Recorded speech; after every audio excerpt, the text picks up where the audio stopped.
In 2025, the eyes of the world are fixed on Palestine.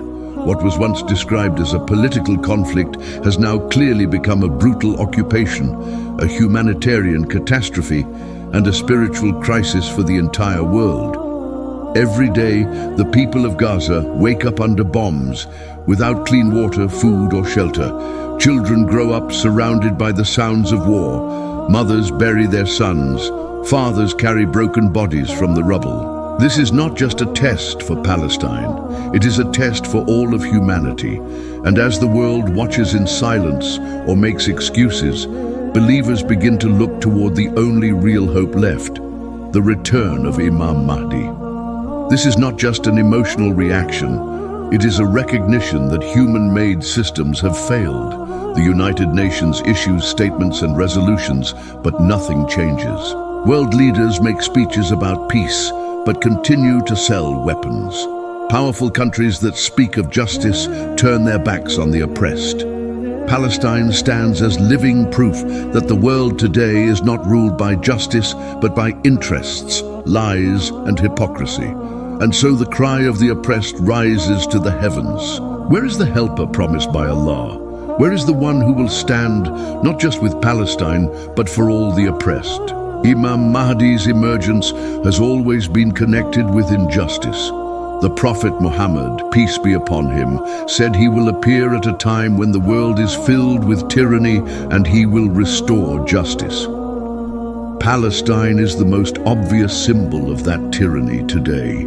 It is not only land that is occupied, it is lives, faith, dignity, and truth that are crushed under military boots. But in the face of this, Allah has promised that He will not leave the believers without support. Imam Mahdi is that support.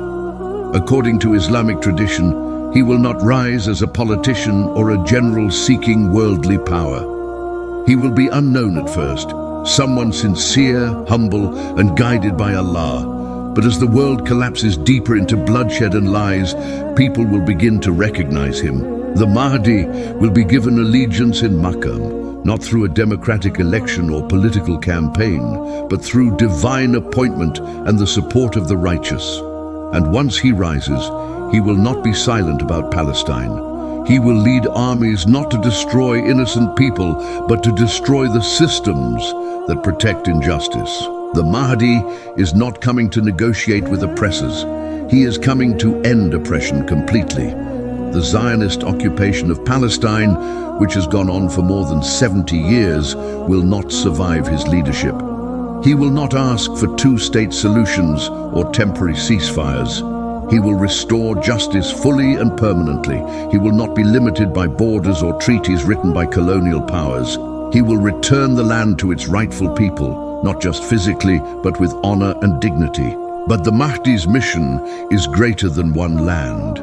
While he will liberate Palestine, he will also confront injustice wherever it exists, from Kashmir to Syria, from Yemen to Africa, and in the hearts of people who have given up on truth. He will bring people back to the path of the Quran and the Sunnah. He will remove the corrupt rulers who use Islam for their own benefit, and he will unite the Muslim Ummah under one banner, not a national flag, but the banner of justice, mercy, and truth. For the people of Palestine, the Mahdi's arrival will be the answer to decades of dua made under siege, the cries of mothers, the tears of children, the resistance of the youth. None of it will be forgotten. Allah does not ignore the oppressed, and the Mahdi is one of the ways He answers them. The believers in Gaza who hold on to their prayer and faith, even under fire, are preparing the ground for His arrival. Their patience and struggle are not in vain. They are writing the final chapters of this dark era just before the dawn. The world may not believe in him. Many will mock the idea. Even some Muslims may hesitate to accept him. But when he comes, his truth will be undeniable, his justice unmatched, and the oppressed will recognize him instantly because he will carry their pain in his heart and their freedom in his mission.